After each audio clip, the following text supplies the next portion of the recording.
Several European leaders are accusing Russia of war crimes and calling for new sanctions over the massacre in Bucha, while President Biden today called for Russian President Vladimir Putin to face a war crimes trial.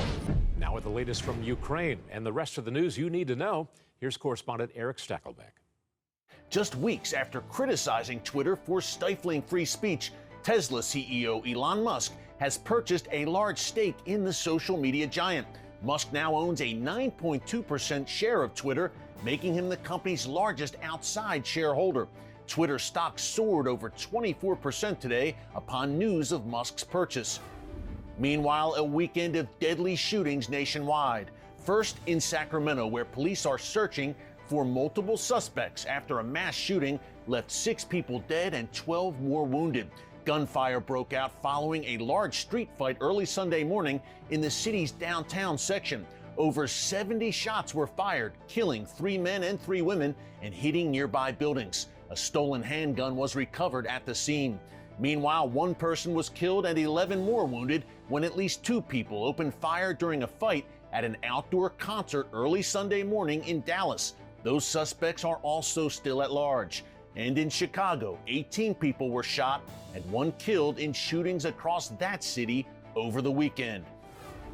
In other news, President Biden is set to end a Trump administration policy that allows officials at America's southern border to quickly deport illegal migrants on public health grounds. The policy, called Title 42, took effect in the early days of the COVID-19 pandemic.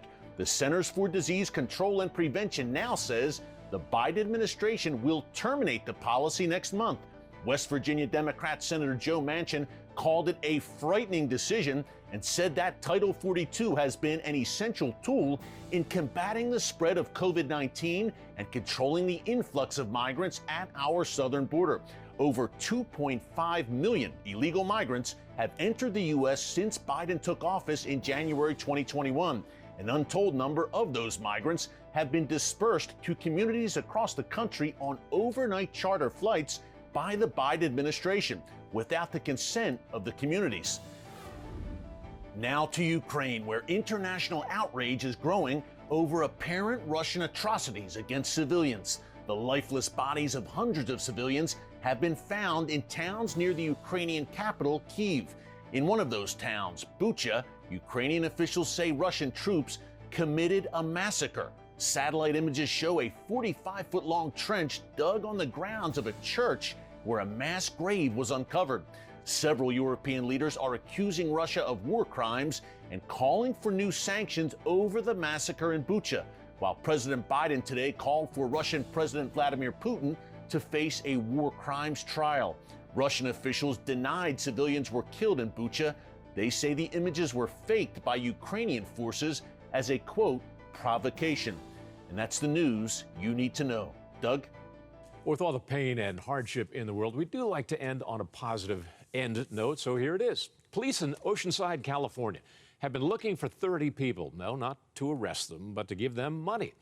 Fox 5 News showed officers approaching motorists who looked like they could do with a little bit of help at the gasoline pumps throughout the city. So today we're handing out $50 for people at the pumps to help offset the cost of rising gas prices. Man, thank you very much. In all, $1,500 was handed out as part of this police department's Random Acts of Kindness program. And when police come calling, as you know, it's not normally a good thing, so many were a little bit nervous when first approached. It's a cool experience to get out in the community and make people smile. The giveaway campaign has been made possible by a $20,000 donation from a local family, the Fortons. And as part of the program, last month, Oceanside Police replaced items stolen from poor families.